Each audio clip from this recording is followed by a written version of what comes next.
नमस्कार, मी पंजाब डक. आज आहे 6 ऑक्टोबर 2025 आणि राज्यातल्या शेतकऱ्याला सांगू इच्छितो की मी म्हटलं होतं ना 7 तारखेपर्यंत पाऊस राहणार आहे 6 आणि 7. तर काय झालं, बरेच मेसेज असे येईल की एक चक्रीवादळ येणार आहे आणि ते महाराष्ट्रात खूप पाऊस पडणार आहे. मग माझे महाराष्ट्रातल्या शेतकऱ्याला एक सांगायचं की कोणतं शक्ती चक्रीवादळ आपल्याकडे येणार नाही, काही नाही, काही घाबरायची चिंता नाही, काही नाही. फक्त आजची 6 ऑक्टोबर आणि 7 ऑक्टोबरच्या दरम्यान राज्यात फक्त भाग बदलत तुरळक ठिकाणी पाऊस पडणार आहे. सर्वदूर पडणार नाही, मुसळधार कुठं पडणार नाही, अतिवृष्टी होणार नाही, म्हणून हा अंदाज लक्षात यायचा. पण काय झालं, टीव्हीला बातमीमध्ये बरेच मला शेतकऱ्याचे फोन आले, एखादं चक्रीवादळ येईल का. मी म्हटलं तुम्हाला कोण म्हटलं, तर ते म्हणले बातमी चालू आहे. तर महाराष्ट्रातले सर्वप्रथम शेतकऱ्याला सांगू इच्छितो, कोणतं काही चक्रीवादळ काही आपल्याकडे येणार नाही, काही नाही. फक्त आज आणि उद्याच्या दिवसात थोडं भाग बदलत पाऊस पडणार आहे, म्हणून हा अंदाज लक्षात यायचा. दररोज वेगवेगळ्या भागात या 2 दिवसामध्ये पाऊस असणार आहे, म्हणून हा अंदाज लक्षात यायचा.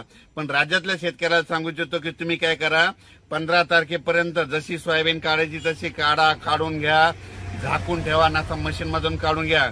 कारण की राज्यात आता 15 तारखेपर्यंत हवामान कोरडं राहणार आहे, म्हणून हा अंदाज लक्षात यायचा. राज्यात सध्या तरी असं मोठ्या पावसाचं सध्या तरी वातावरण नाही.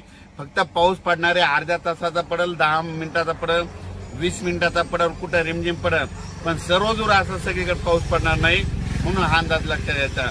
म्हणजे सांगायचं झालं तर पूर्व विदर्भ, पश्चिम विदर्भ, दक्षिण महाराष्ट्र, उत्तर महाराष्ट्र, कोकणपट्टी, खानदेश, मराठवाडा, म्हणजे ह्या सगळ्या ह्या सगळ्या विभागामध्ये 42,000 गाव येतं.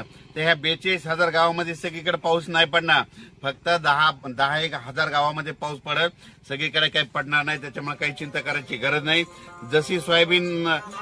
जसं तुम्हाला सोयाबीनला वेळ भेटेल तुम्ही काय करा, तसं सोयाबीन काढून घ्या आणि जसं दुपारपर्यंत काढा, वाटल्यास उचला, गोळी लावून घ्या. असं केल्याच्या नंतर तुमची सोयाबीन सुखरूप घरी येणार आहे. पण राज्यात मात्र खूप असा काही मोठा पाऊस पडणार नाही, म्हणून हा अंदाज सर्व शेतकऱ्यांनी लक्षात घ्यायचा. अचानक वातावरणात बदल झाला, लगेच एक मेसेज दिला जाईल. धन्यवाद.